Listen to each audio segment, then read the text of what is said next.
This is Mike Manjos, and welcome to this week's Market Wrap.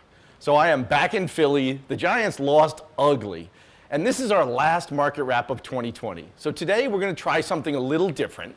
We're going to take a look back at 2020 and highlight some of the best moments of the year. So 2020 was a tough year, certainly one of the hardest years we've ever had to deal with. There was a lot of bad things that happened in 2020, but there was also some good that came out of 2020. So to start with, I got to spend 3 months at home with my entire family. Now, the only thing that could have possibly been better was to spend 2 months at home with my entire family, because I promise you, after about 6 weeks, my boys, my wife were all had about enough of Dad being home 24/7. So they were really ready for me to go back to Philly. So some of the best things that happened in the watch world in 2020. First of all, the canceling of Basel and SIHH. Now, people thought that was weird. Why would we be happy that Basel got canceled? First of all, I've been going to Basel for 30 plus years. It was great to see all your friends and to interact. But honestly, you were at the mercy of the brands and everything came out at once. Now, because of the cancellation, we got releases throughout the entire year. A lot of smaller brands got attention that they wouldn't have. It gave us something to do through the whole course of the year. So it turned out to be one of the best things that ever happened. I'm hoping it continues for next year. The big shows kind of fade away, and we kind of have more individual internet interaction with the brands. Now, the next thing that really changed the year was the Philips auction in June. I remember sitting by my pool office. It was the first big auction that happened after the pandemic had started, and everyone was a little nervous about what would happen, would there be enough demand, and it just exploded.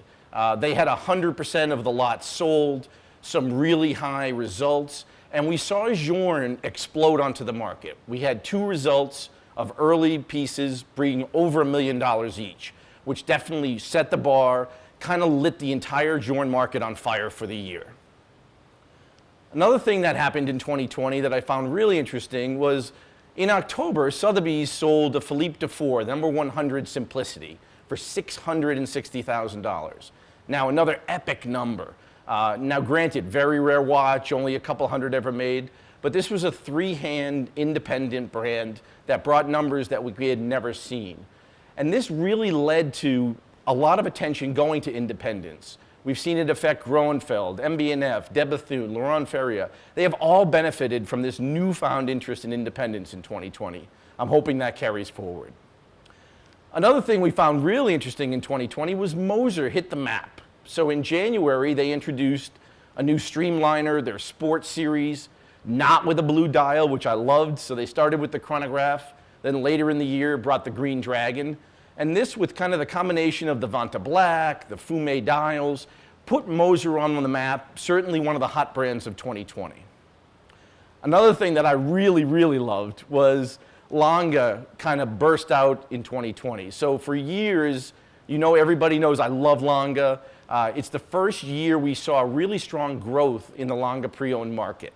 After years of struggling, the data graph exploded. We had a couple great auction results, a lot more interest in the history of the brand, the evolution of the data graph, the Dufour graph, the Yellow Jacket hit. So we saw a newfound love of the brand, which I already had, but certainly a lot of interest in the secondary market. And then we had some great auction results in the Racing Pulse sale. The Odysseus, the first one to hit the market, brought over $80,000, certainly much more than anybody expected. And I think it's a great sign. I'm hoping Lange carries through, has a great result like they did in 2020. The other thing that happened late in the year was the new Rolex releases. And again, it was just after summer. There was a lot of rumors early in the year that we wouldn't see releases. And then Rolex announced they were going to do a release in September. Now, what they did is they took the Submariner, their most classic collection, revamped it. Now, this caused the Hulk to go on fire. Everybody was chasing Hulks, prices skyrocketed. But they also upgraded a watch, the most classic in their collection, and caused not only the new piece, but actually the old version, both to go up in price. Nobody has ever done that. We've never seen that in any other brand. Usually it's one or the other, everybody wants. Rolex managed to raise the prices on both. The other thing they did was they surprised the entire market by releasing the OP colors. Now, this was their least expensive entry-level watch, and they made it cool and collectible. It's amazing what they did with the brand. It lit the entire line on fire. Now it's really hard to get almost any collectible steel Rolex. It's just been crazy. They had definitely the best 2020, and we're dying to see what they're going to do for the next year. And last but not least, my absolute favorite thing that happened in 2020 was the launch of Market Wrap. So last year, I had done a couple of cameos on shows, and beginning of this year, my boss came to me and said, hey, how would you feel about doing a show every week talking about the markets? And I said, yeah, I'd love to give it a try. It was certainly a little bit of a bumpy start, but we really got into this cadence, and I love doing this. I've been ridiculed for my blue shirts, my jackets, for my love of Lange, my love of all things Rolex, but we just love the feedback. I love the engagement. I love working with the guys here. It's just great to feel the community that we've developed.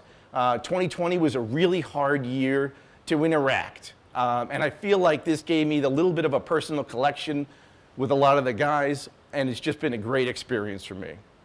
So to all of you, my fans, my haters, I truly appreciate everything. Merry Christmas to all, happy holidays, happy New Year, and I hope you have a great amount of time over the holidays to celebrate with the ones you love. Look forward to even more watch fun in 2021.